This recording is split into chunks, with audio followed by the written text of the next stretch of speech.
Hello and welcome to Being Human Hidden Depths. My name is Gill Tiney. I look after the Collaboration Global community.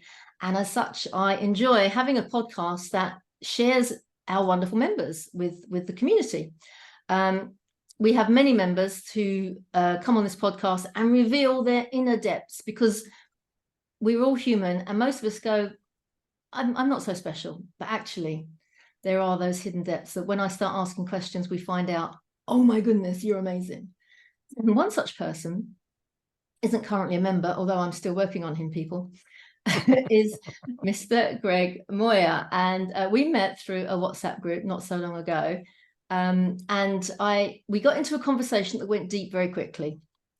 And hopefully I fascinated him, because he certainly fascinated me. And I therefore asked him to come along to one of our online sessions, our guest sessions, as our guest speaker. Oh, and the response I got from our members and the other guests in the room just blew my mind, because he was talking about Renaissance thinking. So I've persuaded him to come onto our podcast. Greg, thank you for being here today. Well, thank you, Jill. Thank you for having me. This is great. What time of day is it over there in the US? Let's see. It's 8:14 in the morning. I live in Arizona, so we don't change our clocks. So half the year we're the same as West Coast, the US, and then the other half we're Mountain Time, so it confuses everybody. Yeah, including a lot of us. UK changes in the summertime, so we change in spring, and then we have British summertime and Greenwich Mean Time, which will confuse a lot of people. But it's 4:15 here, so good afternoon to you. Thank you for being a guest on the show, Greg. What attracted you to Collaboration Global in the first place? When we first got chatting, what made you go, this is a bit different, a bit interesting? Well, I think, first of all, just the underlying concept and topic. And when you and I first spoke, I really felt a heart sense desire on your part to really help people connect, maybe a little differently than what most people think of as collaboration in an office environment. And so I was curious about that. And also, I think there seems to be a bit of a community that wants to change the world for the better. And that's in alignment with what I want to do too. So, you know what, I think there are more and more groups out there now that have that kind of inner resilience, that they're thinking, look, if nobody else is going to do this, we better get on and do it. And I keep coming across them in various forms, and whether it's focusing on health or focusing on climate change or focusing on collaboration, or in your case, the way we think and how we can change our minds and our mindset. Once we start joining all these fabulous groups up, then we're going to have an empowerment that will see our world hopefully change for the better. That's the big plan anyway. Before we get into that kind of conversation though, and we've broached it briefly about how you are teaching people to think in a slightly different way, how did you get to where you are today in what you're so tell me about your journey to become an entrepreneur, and then what your passion is around that. Well, I think this part of my journey, I think, really started, I have to go way back. I found myself on a career path in both entertainment, and it was a parallel track of entertainment and corporate technology. And I had golden ears, which means I could hear perfect pitch. And I was mentored by some audio engineers that taught me how to run sound. And I was really interested in designing concert audio sound systems, and I was doing studio work and things like that. And as what has happened to me throughout my life, I got bored with that. Love it. And then I got into set and lighting design and writing and directing and producing videos. But as I began to experience those things, I found what I really, really wanted to do. It wasn't about making them. It was about how they were received. That's what really interested me. And so I became a student of, and there wasn't a lot known at the time, but I became a student, eventually a pioneer, in how as humans, how our brains are wired to consume an experience of any kind, watching a video, sitting at an event, whatever, right? And I ended up developing a fair amount of expertise in that. I was on a career path with that. And and during that time is when I invented and pioneered automated show control. So that means computerizing all the different elements of a live show, the lighting, the sound, Wow. and other elements, staging elements, whatnot, to be controlled by one computer system. And I ended up working with a company out of Sweden who had the beginnings of that. So we kind of partnered together and then developed it into a robust system that I introduced to a lot of professionals and AV companies in the US. And for a while, it kind of became an industry standard. It's still used today. They're doing incredible things with it. So I've always had this kind of parallel track between being creative and artistic, more creative than artistic, by the way, and technology and kind of the hard sciences. And it gave me kind of a unique value proposition for employment with various companies after that, because I ended up being a creative director at a company. We did some really huge projects for some large companies, big global events and whatnot. But I was one of the few creative directors that actually understood the technology and, of course, helped pioneer a lot of the technology. And I found myself moving to Silicon Valley, where I developed an agency, and we just kept expanding on that kind of double track path, right? Yeah. Of creativity and technology. But with the emphasis on the audience experience. All the technology that I got involved in was about enhancing the audience experience. And I became really fascinated by the work of a guy named Tony Buzan. This was back in the 80s. I remember him. Yeah. 80s through early 90s. And Tony wrote a book called Mind Mapping. And I read the book, and I actually created an offsite for my team where that's all we did. I taught them how to mind map. We kind of went through all these exercises. It was a corporate planning thing, but everybody had to use a mind map, and I brought in some guest speakers and whatnot.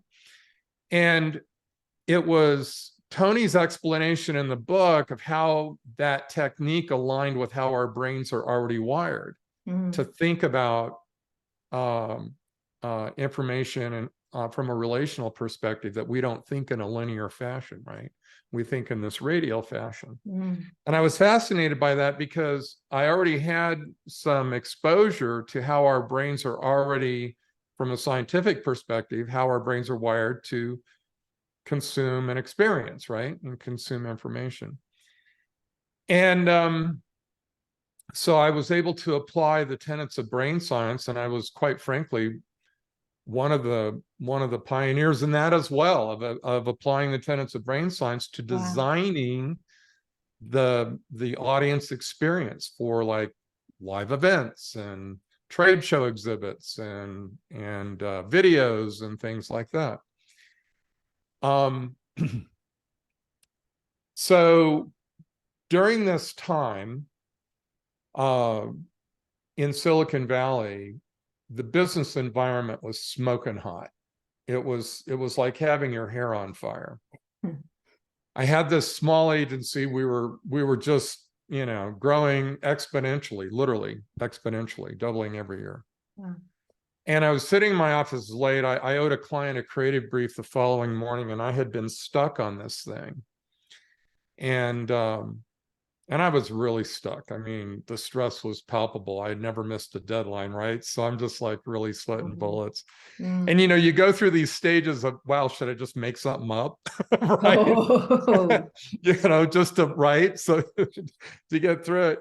And I'm like, there's nobody in the office. It's just me. And I'm kind of pacing and I'm sitting and, doing whatever. And so don't ask me how, but all of a sudden, out of nowhere, there was this technique popped into my head that I had been trained on about 10 years prior by a mentor. And this was a technique for activating and harnessing your imagination.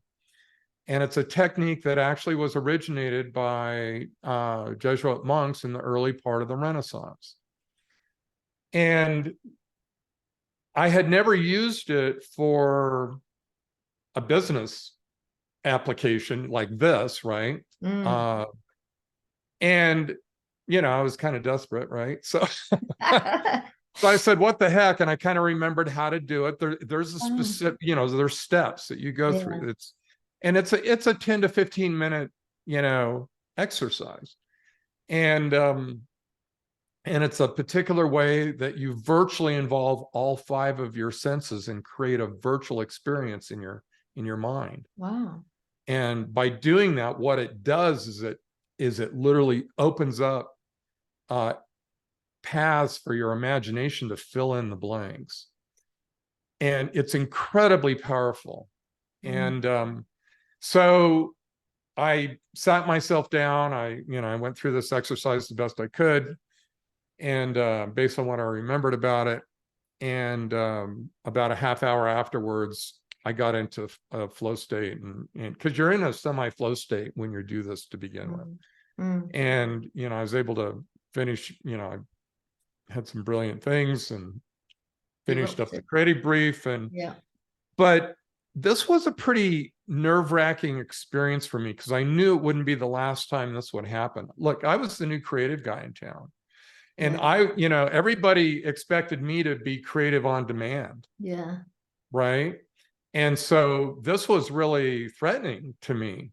Tough. So, after I got back from that morning meeting, I'm staring at my whiteboard. I have these big whiteboards in my office, and I'm staring at my whiteboard and I'm thinking, what is this creativity process? Right. And is it a process, number one? Is it something we can identify? And I'm calling some colleagues around the Bay Area because I was in Silicon Valley again.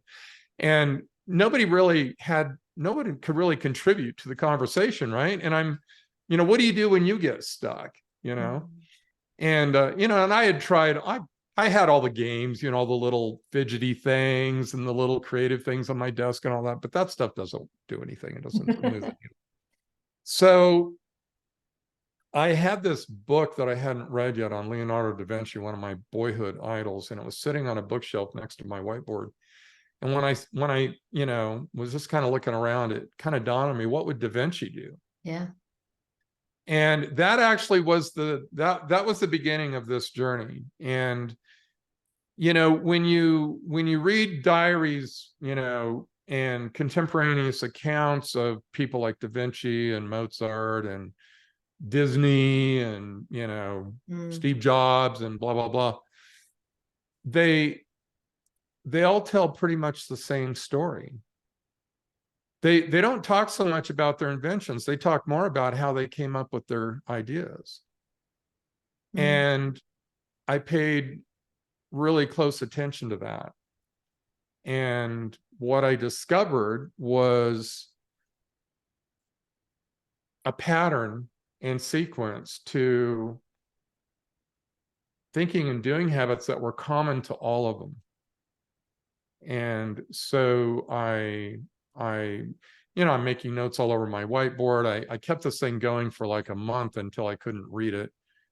And I had this timeline drawn out, what is the creative process and all that. Back then, keep in mind, this was in the mid-90s. And you weren't supposed to put creativity in a box, right? Creativity was supposed to just happen, right? Yeah. It was supposed to be just this flash of inspiration, right? Yeah. So here I am putting creativity in a box, and because I'm trying to figure out how to, what are all the parts, Yeah.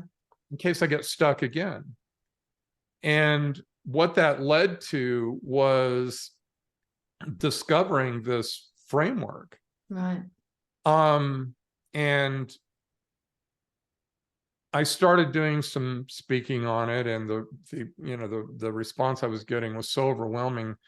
I actually stopped because it was so overwhelming. I had an agency to run, so I just kind of kept it as a To do the day job. Yeah. competitive advantage. And I did more research, and I've looked deeply at the lives and practices of now hundreds of some of the most significant innovators throughout history, including some that are still living today. And so if you fast forward to today, I'm in a different point in my life. Mm. I'm now, prepared to share this. And one of the things that we've recently discovered through testing and interviews is that all these really successful, innovative entrepreneurs that we know of, the Elon Musk of the world, Lazarus, and who founded eBay, and Obenyar founded eBay. I guess Lazarus founded BlackBerry. I get those two mixed up, but just as examples of thousands, they all score on about the 80th percentile of all these breakthrough skills that are part of this framework. Right. And ultimately, I mean, this is wonderful that this, from your experience, and this is what you've kind of worked out, and then you realize that all these very clever giant legends of our lifetime and before have followed in a process, whether they realize it or not, to be creative. But it's a bit like learning to read, isn't it? There's more than one way to skin a cat. There's more than one way to learn to read. I remember when I was a teacher, I went on a training course and we had to read a paragraph to ourselves. And I was like, okay, so we read the paragraph. And then he said, okay, now I want you to read it again and ask yourself who's reading the paragraph. Or how are you reading the paragraph? He said, is it your voice you're hearing? Is it a voice that's disembodied? Is it the author's voice that you're reading? And I'm like, well, that's silly, because it's obviously the author's voice. Everybody hears the author's voice, don't they? And that was my sort of first revelation, that not everybody reads in the same way that I do. Mm-hmm. And we went around the table, and there were some people that didn't hear a voice at all, some people that saw pictures, some people that heard sounds, some people that just, I get now, the synesthesia, they just hear the music of the thing and absorb. It's like, it's incredible. And I'm like, there's 15 of us, and I think 2 of us out of 15 absorbed that paragraph in the same way. It was bizarre. And I think for me, creativity is part of what collaboration is all about. And I think we had this conversation once before, that creativity as a single person, there is this formula that you've kind of worked through. But for me, and creativity is better, you kind of come up with a basic idea and then you get other people to add on to it. Where from my space, in collaboration, it's like you come to the table with a blank page, but with a not a formula, but is it a formula? It's not a formula. It's just a way of a culture. That's the word. A culture of understanding how you put and how you become creative together. Now, in my time looking at creativity, Elizabeth Gilbert did a TED talk, didn't she, about how she sits down and she waits for genius to appear. Genius is without, it's a being outside of her, and she shows up, and then the genius can come and then she can write her books. And sometimes it doesn't show up, so she just sits there waiting for it to happen. Other people, which I think for the ancient Greeks, believe that genius is within, and we all have this genius within, and we've got to learn how to get it out. So the fact that you've come across this, not come across, that's a really diminutive way of saying it, the way that you've worked on this formula that most people can follow is phenomenal. I've just realized somebody that I've got to introduce you to. One of the members of our community is in the World Guinness Records for being the fastest speed reader and learner. Oh, wow. in the world. So yeah, oh wow. So, and he can teach you how he does it. And literally he'll get a book and he'll just cover his hands over the page and the next page. And it's not just he's read it really, really fast, but he can understand it and he retains it. Yeah, that's amazing. It is incredible. But he teaches that now. So that's one of the things that he teaches. So it might be interesting to put you two together to see how you can maximize the creative gene in us. So there's so much out there. This is what's blowing my mind about what you're doing. There's so much out there about creativity and identifying genius and becoming specialists and becoming an expert and all these kind of labels that we put on each other. And you've filtered it down to go, it's a formula. This is how it works. So yeah, you know, I like that you mentioned that, because I think a lot of people, in fact, most of the time when you ask even really creative people, where did their idea come from or whatever, a lot of them don't know. Yeah. You know, they can't tell you. And what I like about what I've learned so far is it really kind of gets down to first principles thinking. So from the person who is waiting for the genius to come into the room, to the person, you know, to, like you say, the Greeks believed, you know, the genius was within you. When you really look at and ask and drill down to it, it drills down to kind of a first principles thinking. What is really at the core that fuels their creativity? Because what we know scientifically is that the engine's already there. We all have the engine. And when you look at like traditional creativity training and a lot of the myths and misconceptions, it's all focused around the engine. But the engine's already there. Playing with Legos doesn't make you more creative. Playing with Legos, no, seriously. Yeah, I get it. Lab results show playing with Legos just makes you better at playing with Legos. Yeah. Okay. In fact, I just read an article by a professor at Penn State. They have a creativity lab that is far surpasses, it by far equals anything at what is it? University of London, I know, has done a lot of work on creativity too. Yeah. And I think this guy's a colleague of Scott Barry Kaufman, who is, you know, one of the world's foremost authorities on the brain science of creativity. And he actually ended his article with the notion that, you know, they don't know, there is no data and no evidence to support that performing a creative skill like playing with Legos actually transfers to anything else. They've not been able to show that it does. And so what is it, right? We keep asking that question, what is it? And what we've learned is that it's not the engine. We all have the engine. It's the fuel. Yeah.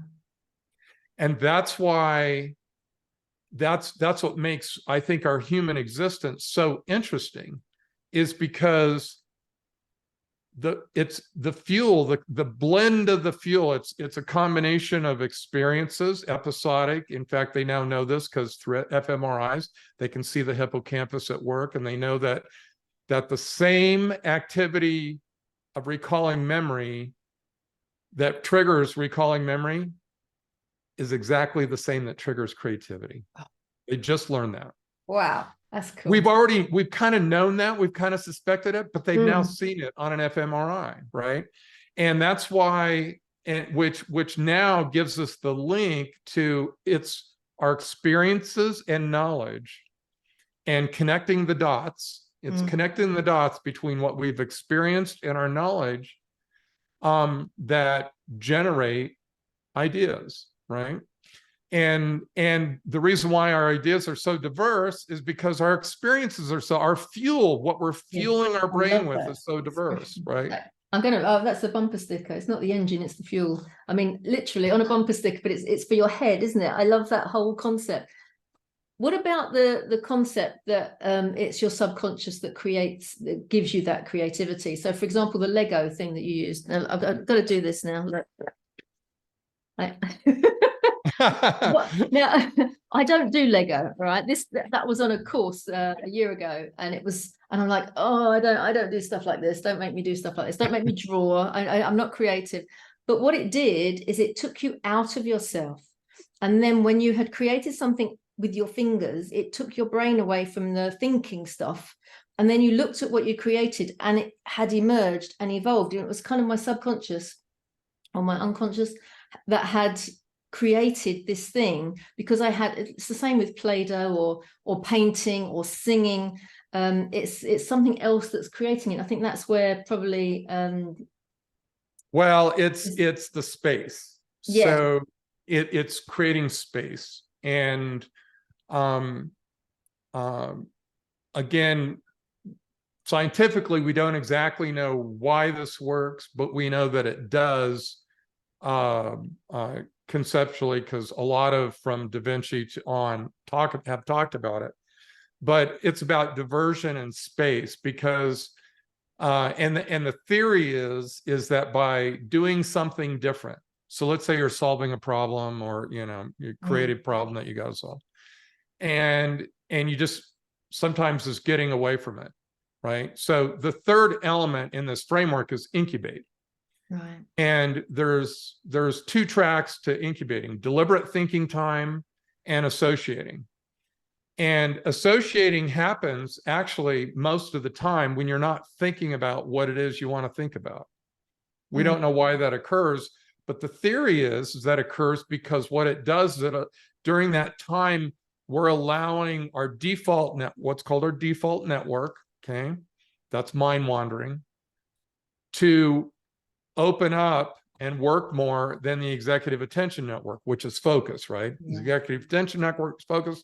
We shut that down. The default the salience network says, okay, executive attention network shutting down a little bit, default network, you can work a little more. And I'm a firm believer that all ideas start in our subconscious. We're not aware of when those, because an idea is a formulated thought or opinion. So you've had a thought, but you've formulated it, right? And a lot of times our brains do this without our awareness. And when we think we have the idea is when our subconscious is revealing it to our conscious. It's when it's passing it on, right? So for example, that connection is quite often made when you actually learn something new. So we know that when you learn, that's why you want to learn something new every day. We know that when you learn something new, just that act is triggering a creative response. Creativity in its basic form is making a new mental connection. That's what creativity is. And so when you learn something new, your hippocampus, the traffic director, says, okay, where am I going to put this? Am I going to put it? Am I going to store it at all? Then am I going to put it in short term or long term? And when it does, it connects it to something else. That's why you have random thoughts sometimes when someone might mention something, but it reminds you of something completely different. That's because those two were connected through some string of brain cells and one excited the other, right? But so that connection is made when our brain has stored that information, but not necessarily revealed to us that connection was made until maybe later. Maybe it's the next day, maybe it's a year down the road. I've had that happen. Your brain goes, bomb, I've got, wow, where did that come from? Crazy. Yeah. And that's to me, that's your subconscious revealing it and saying, here it is. And of course, some of those are aha moments, not all of them. Some of those are aha moments. By the way, we actually know where aha moments come from. Oh. We know that they come from the lower right temporal lobe of your brain. Oh, wow. That's where they're revealed. And you know what else what else happens in that part of your brain? Nope. Inspiration and motivation. Hey. So creativity creates inspiration, or creativity is inspiration? That's a good question. That's a chicken and egg question. Yeah. Yeah. We do know that action precedes motivation. Precedes. Action precedes motivation. That's right. Action we first. know that scientifically now. That's clever, isn't it? Okay. Yeah. You want to get motivated about something, take action on it and just start doing it. Yeah. That's and we also know that you can prime or deliberately control what inspires you. Did you know that? Prime or control what inspires you? Control. I know, didn't realize that. Inspiration is not passive. Inspiration is something that is active. Yeah, that makes sense. That makes sense. It's like going back to the fake it till you make it kind of scenario, isn't it? Just get going, just do it, and then Take action, get going. Yeah. Exactly. Yeah. Exactly. Yeah. Oh, there are so many things that once you look at the science behind it, and obviously science is changing all the time. So this is just the building blocks that are coming in and coming in and coming in. But it makes you realize that you're not so at the hands of the gods. You know, it's like, well, what can I do? I have creativity. Exactly. You know, it's like, poor me. Oh, well, somebody else will have to do that. It's like people that are really great at tech or whatever, and there are so many people that could be great at tech, but they go, oh, I don't understand, so I'm going to step back a little bit and not do what I could do. But actually what you're saying is, if you're following a formula, you can turn on this creativity. There's like a light switch. You can turn it on, and you can turn on your inspiration, and you can turn on your motivation. Yeah, so the subtitle of our new training program, it's Renaissance Thinking, but the subtitle is the lost art of activating creativity and inventive thinking on demand, because you can activate it.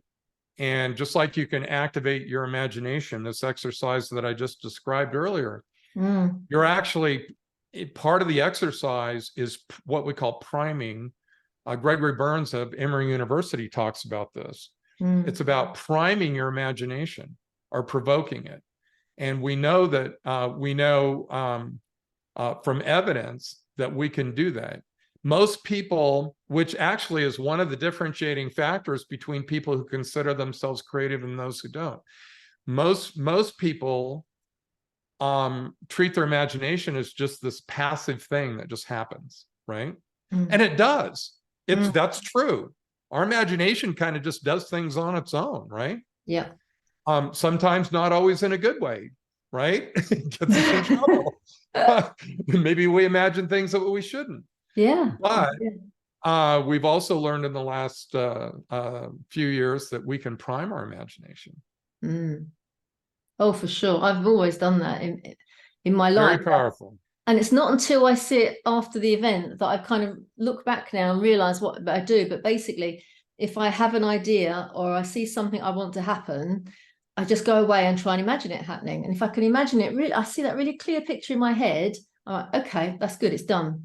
In other words, not it's done as in I've imagined it. It's done as in it will happen. And I don't think I've ever had anything where I've specifically imagined it to be that it hasn't happened.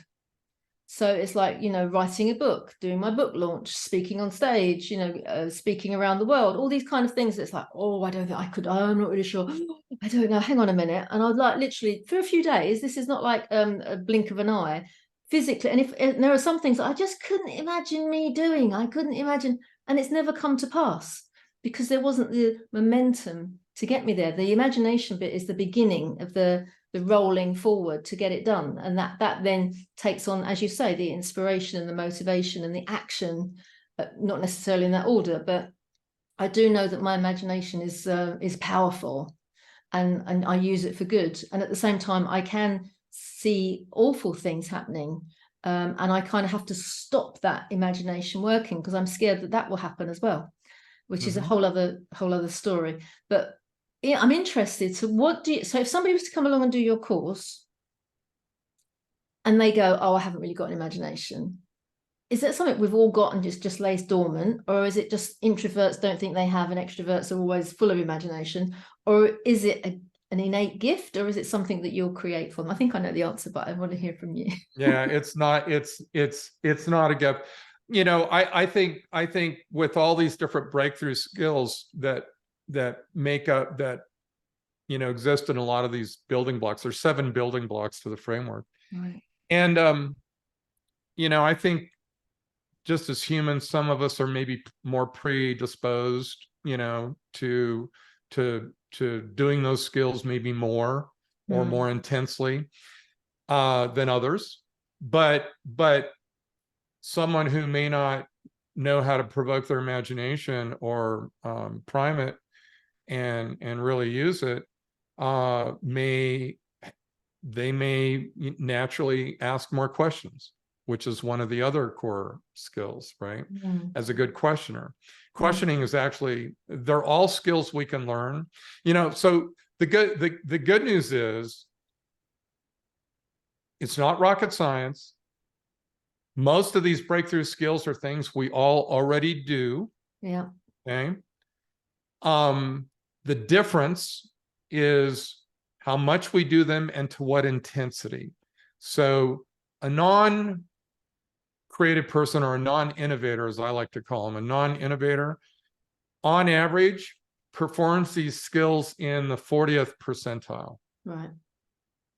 Innovators perform these same exact skills in the 80th or higher, up to 100th percentile. Okay, that's the difference. And the difference is how often and to what intensity. And that's why I call them accidental innovators. Because the bad news is our schools don't teach this. Yeah. We don't learn it from our parents. Mm. I've learned it by studying hours and hours and hours, studying the lives and practices of all these innovators and tracking 29 attributes that I found were common to all of them. Yeah. And but anyone can learn this. It doesn't matter who you are, where you're from, what you do. It's a deliberate decision you can make. And that's what I love so much about it. So to take, you talked about you use or engage your imagination, right? And I love that. I'm happy to hear that. Now, if you were to pair that with what comes next in the framework, which is the interpret building block, which has 2 tracks, and one core skill called experimenting.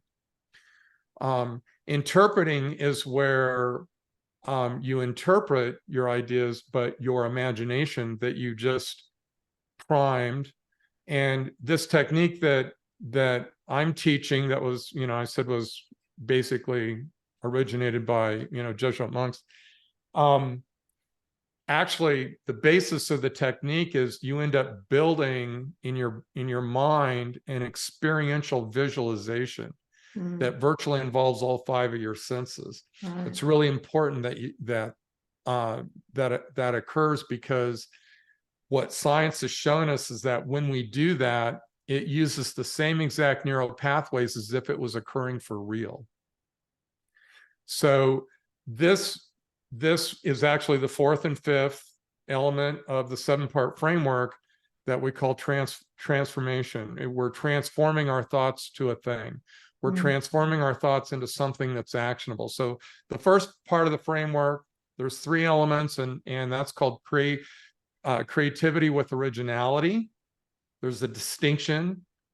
We're in this creator economy right now, and the word creativity is being hijacked, just like the word innovation has been hijacked over the last decade. So now it's being used in a wrong way and it's just becoming diluted. The meaning of it is becoming diluted.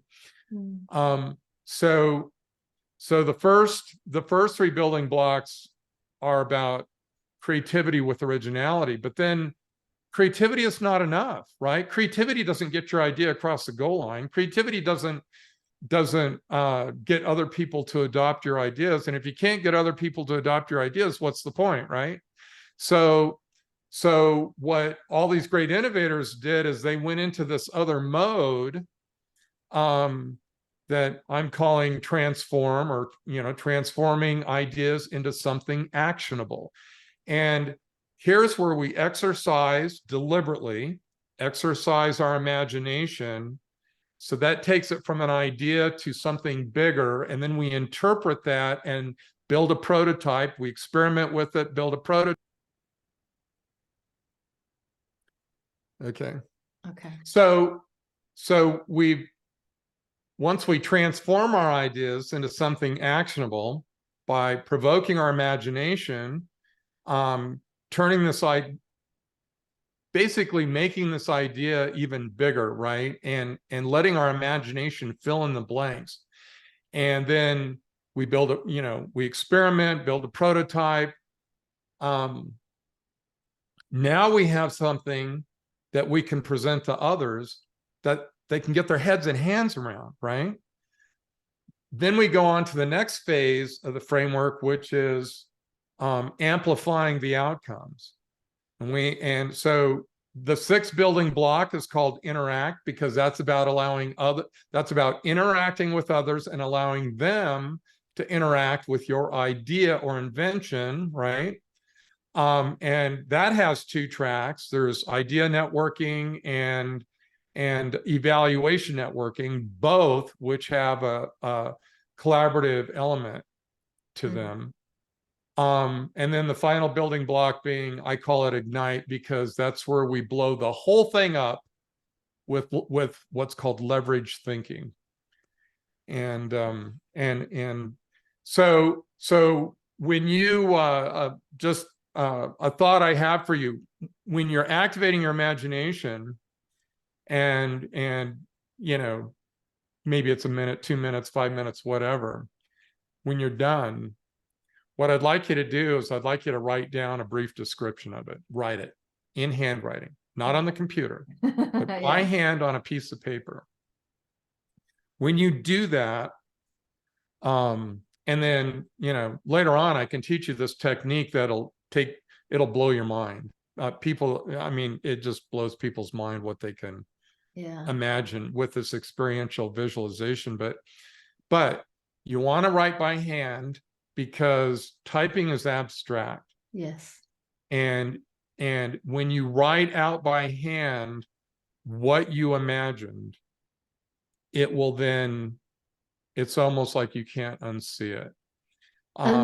The next point of that, which is we always do with our teaching strategies at Collaboration Global, is you write it exactly as you say, and that stays in your brain for that bit longer. But then if you go and teach or tell somebody else and explain it to somebody else, that's like consolidating that in your brain. So it's kind of making sure that it sits there for that bit longer. So we usually say, if you watch or read something, it stays with you for maybe a couple of hours. If you write it down as well, that stays with you for 24 hours.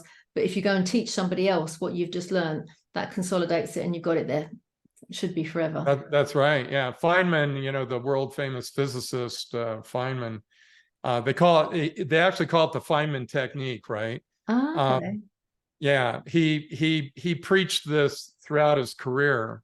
And that is to, whenever you want to share and it can be anything, but in his case, it was complex subjects, because the dude was like a master physicist, right? And that is to learn it well enough to be able to teach a grade schooler. Yeah. And then teach it. Yeah. Right. Yeah. Share it. It's like in the old days of networking, we would say, if you can do your 60-second pitch to a 10-year-old and they can repeat it back to you and tell you what you do for a living, then you're okay. It's understandable to everybody, but so many people get so techie and into the acronyms and the detail, they forget that most people are going, what did they say? I didn't get that. Einstein actually,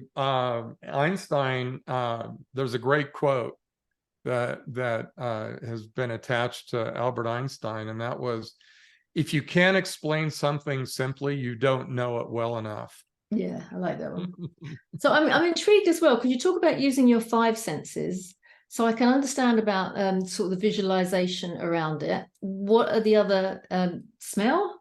Taste? How do you? Yeah, so it's important that you add them in a particular order, in the order of which they are prioritized and dominate in the brain. Right.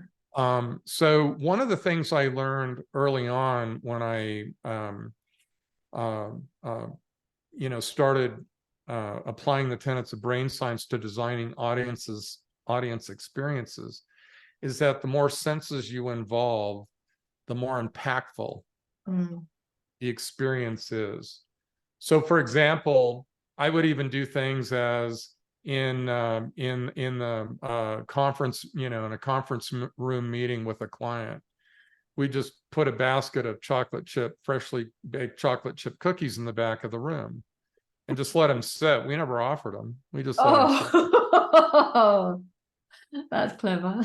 Because in America, chocolate chip cookies, that smell, which is a very powerful sense, it brings up all kinds of goodness from our childhood and whatnot, right?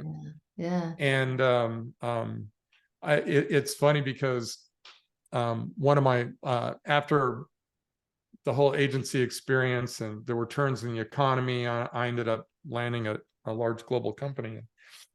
The guy reported to, he thought I was just out of my mind until he started practicing some of this stuff. And so now, even to this day, he like totally remembers, right?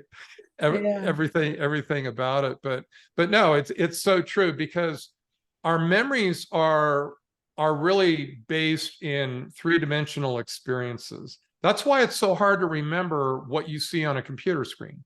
That's why it's so hard to remember what you see in a PowerPoint presentation, because our brains are naturally wired to remember in 3 dimensions. That's why you don't need to turn your head right now to know exactly where your door is, because it's spatial.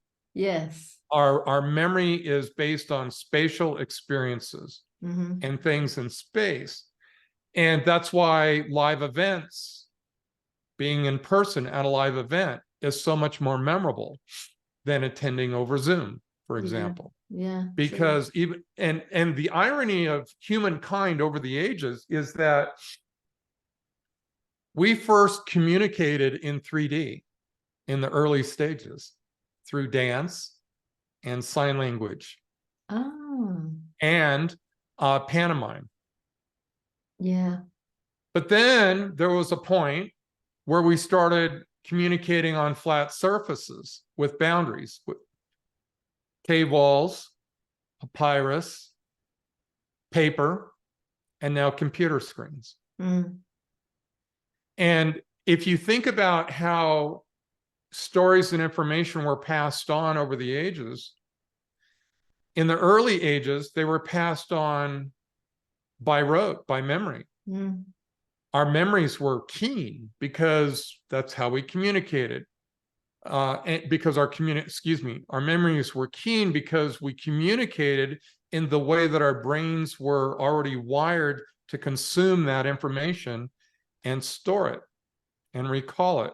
But then we changed, and we changed using these flat surfaces with no dimension. And so then we had to start working on our memory, and we had to start rereading and reviewing and whatnot, you know. And so here we are today, where now we don't remember a thing.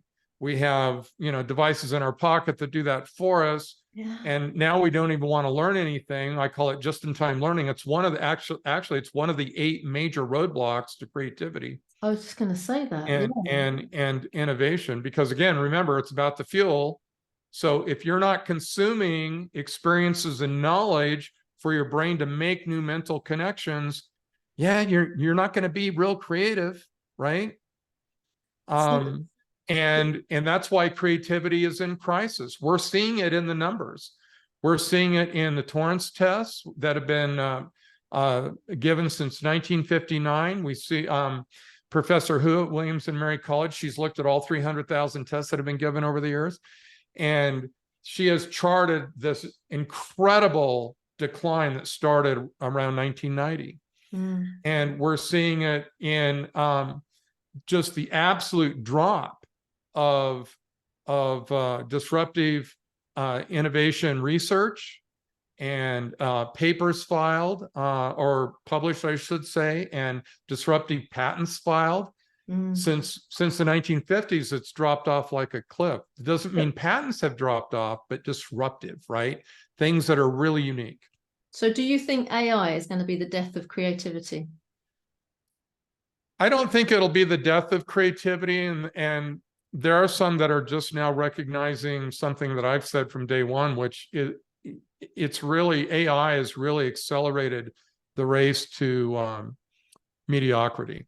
Yeah. And we're seeing, before AI, we've already seen what I refer to as a homogenation of ideas. We're seeing it in the design world. We're seeing it in the automobile industry, housing design, interior design. Architects talk about this all the time, that the homogenation of design and architecture. And AI, because of how it's trained, is just going to exacerbate that. And then now I just read an article yesterday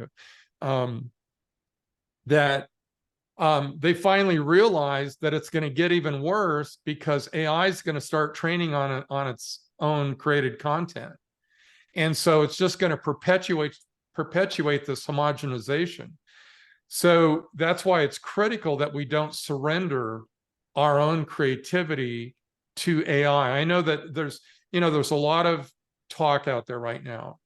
You can see it all over LinkedIn and probably some other platforms as well, but there's just a lot of noise right now about using AI as a tool. And I keep hearing this and it just makes me kind of laugh. It's something I follow very closely. And that is, oh, well, it'll make us more productive so we have more time for creativity. Well, look, we've got a lot of productivity tools and creativity has continued to decline. So that ain't going to happen, right? And number two, oh, well, with AI, we can realize our ideas faster, right? Well, Da Vinci didn't need Legos and he didn't need AI and Edison didn't need the same. And Sir Isaac Newton didn't need, AI. And, Steve Jobs didn't have AI, for God's sake. We don't need AI to be more creative. We just need to up level our game with these breakthrough skills and give our brains a chance.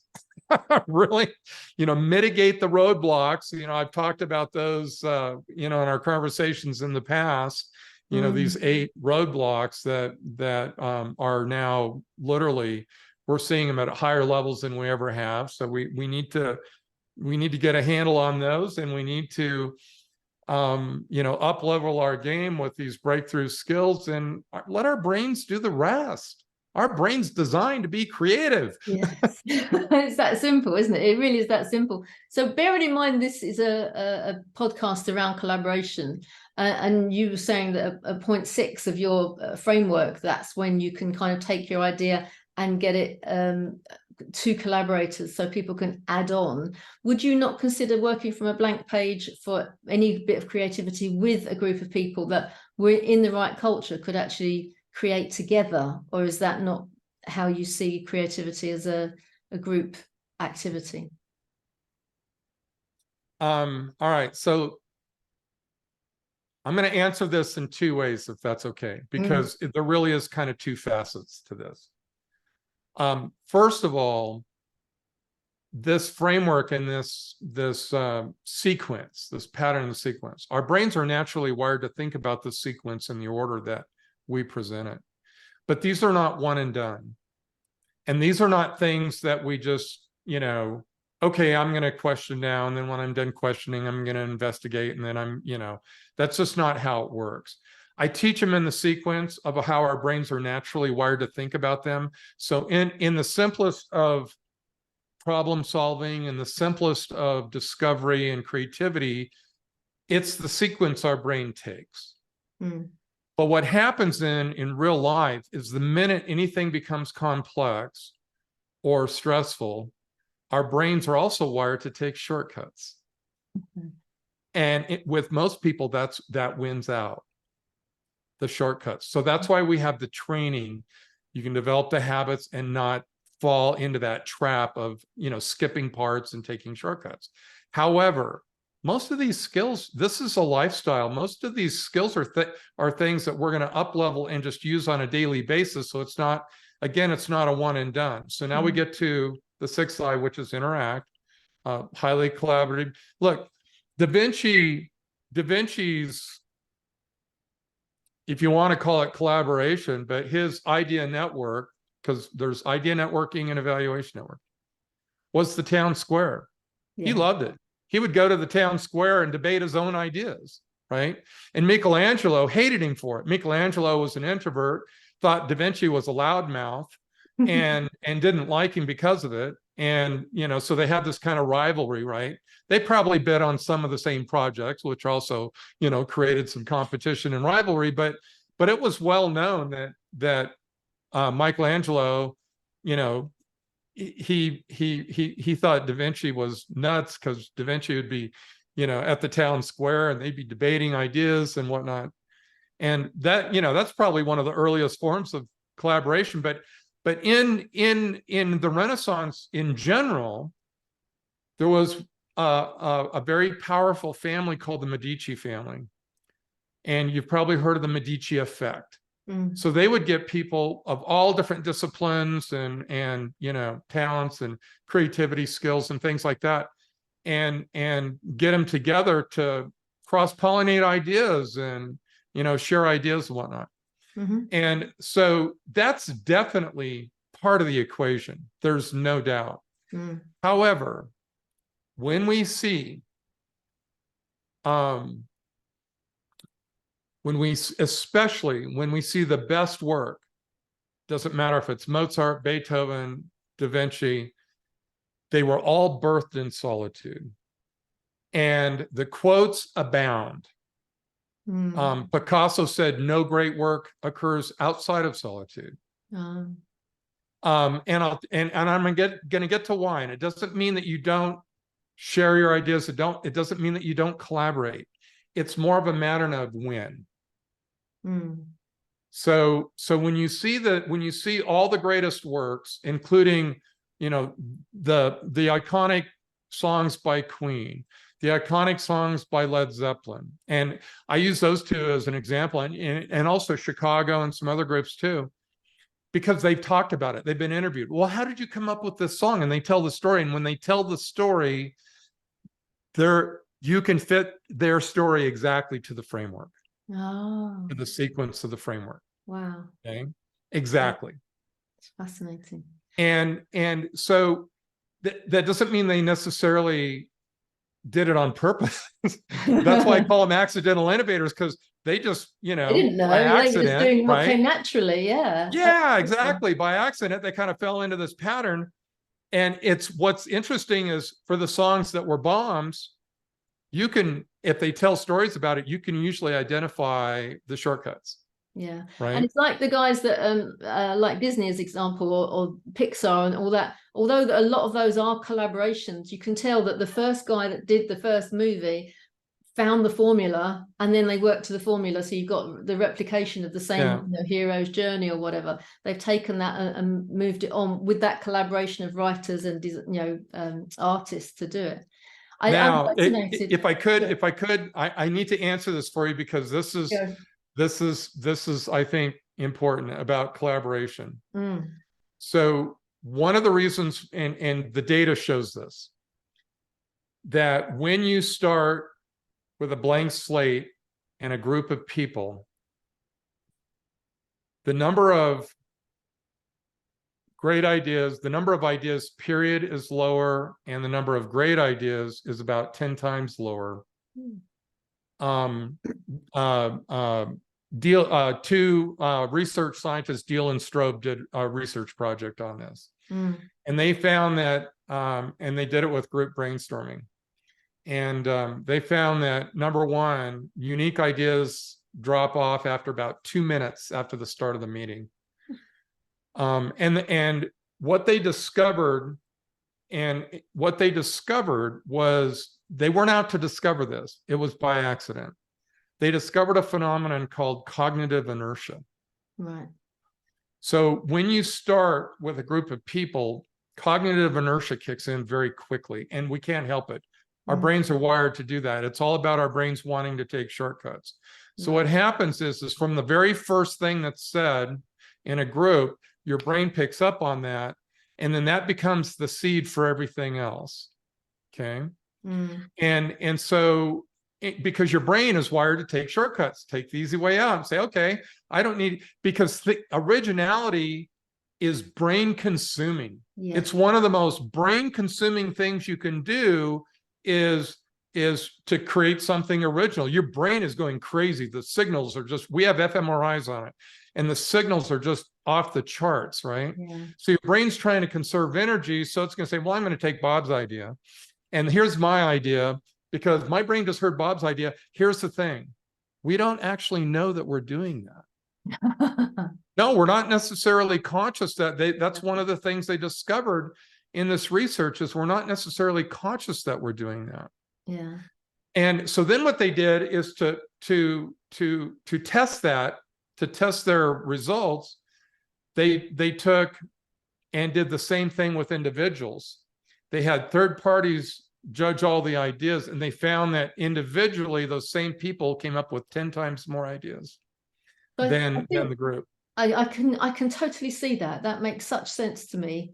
When you have a corporation and then say the marketing department get together and you've got a blank page and everyone's sitting there trying to think of an idea, that makes perfect sense to me. That it's going to, you're going to be clogged and you're just not going to be able to see the wood for the trees. But for me, a collaboration starts with the idea and the vision. Somebody holds that and then they put it out there. Hey guys, I've got this idea. And then the collaboration comes around the vision of where it's going to go. So it attracts the people that are fascinated and inspired by that idea. And then everything else can build on it. But the person who has the idea has to hold the vision throughout the collaboration. And everybody else has a different responsibility to whether it's to sell it or whether it's to take it into the technical realm or whether it's to make sure that it reaches the right people for whatever reason. There are different sort of responsibilities around the collaboration, but the people that come to the collaboration are part of the same culture. So they understand it's not I'm right, you're wrong, or that idea is ridiculous. It's about stepping back and just taking that vision and making the most of that vision. But the one person has gone off and already seen the imagination and got, this would be amazing. I need some help with this. Where do I go? And that's when the collaboration can maximize. Right. And now what you're talking about, now you're beyond the framework into innovation, which is the execution of an idea, right? Beautiful. And what I was just going to suggest is something that one of the top innovation consulting firms in the world does. And I was excited to see, that they basically accidentally, right, kind of work within this framework too, is agreeing on an objective, or you have maybe one person has an objective and what you just called an idea, right? Or a vision, right? You've got a vision for something and there's an objective, then everybody goes away. And what this firm does is everyone goes away, formulates their own quote idea about it, and then they actually prescribe to the next part in the framework. They actually write it down. I have a template that I share. It's called it's for pitching. It's basically about doing a press release before the press release. It's in that format. Amazon uses it, by the way, internally for sharing internal ideas. Yeah.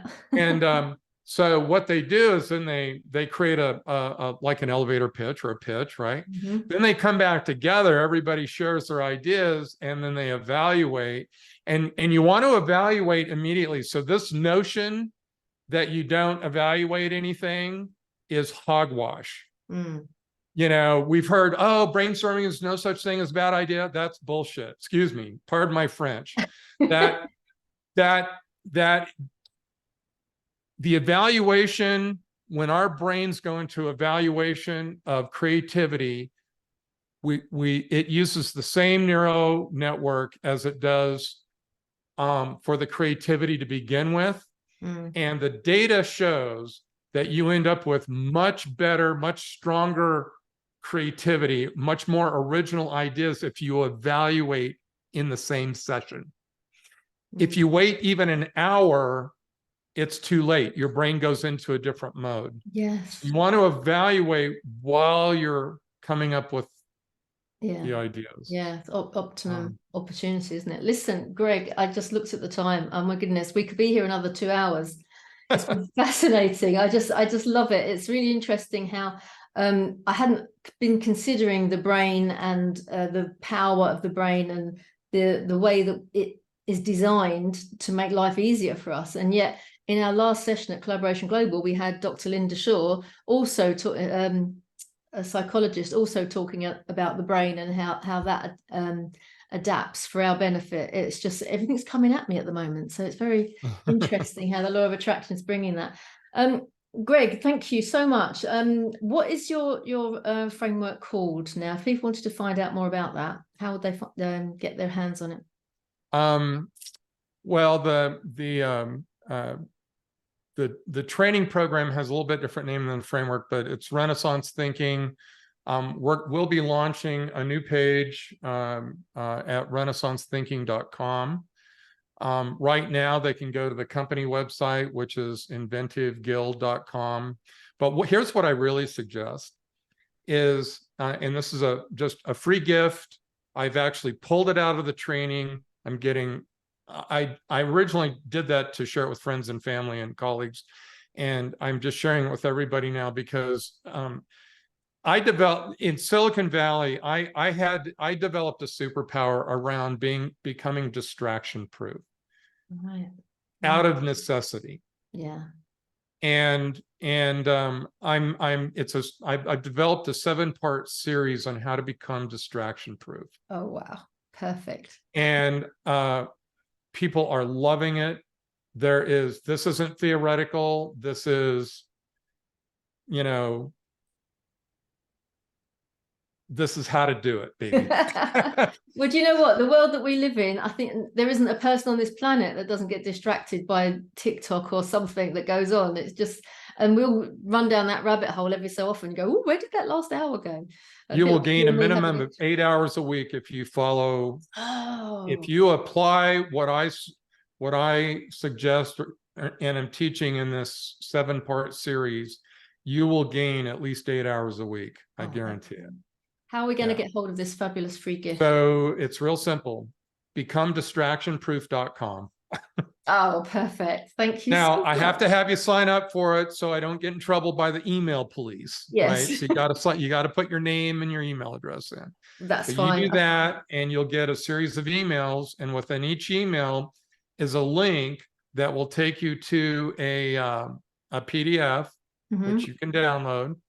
You can read online or download, and also we're providing it as a audio file too, if you want to, consume it that way. But it's I'll tell you what, I'm actually very proud of this piece because it's for what it is. It's already changing lives. I've got people coming back to me saying, "Oh my God, this is like the best stuff." So that's fantastic. And also you've gifted us this information about how to be more creative. And I hope people will listen to this and then go back and listen to it again, because there is so much gold in the words that you shared with us today. And hopefully when you launch your program, we'll certainly be supporting that and sharing that with our I appreciate listeners. that. Yeah. And thank you so much for coming on the podcast. What's the easiest way if somebody just wanted to have a chat with you or connect with you? Is it through LinkedIn or? The best way is through LinkedIn. Definitely the best way is through LinkedIn. Cool. And I will respond to everyone. And I would just like to leave with this, if I could. Anyone can become insanely inventive. It's a decision you can make. And so I just encourage that and become inventive and change the world. Oh, perfect. Absolutely. What a place to leave it. That's fantastic. Thank you so much. If anybody wants to hear anything else about Greg, we also have the presentation that he did to Collaboration Global back in May, which was also fascinating. That's a 20-minute thing on our YouTube channel, which is Collaboration Global. Just go searching for it and you'll find him in there as well as a I can't remember the title of the playlist now. I think it's guests of Collaboration Global. You'll find it in there. Thank you so much, Greg. If anybody wants to come along and meet any of our community, again, come to Collaboration Global, and you can find us through the website, collaborationglobal.org, and you can book on to a meeting there, or certainly go to Eventbrite and search for Collaboration Global, and you can come along to one of our sessions, always on the last Tuesday of the month. 3 till 5 British summertime at the moment. Thank you so much, and we'll see you again next time. Thanks a lot, Greg. Thank you. Bye-bye. Take care. Bye.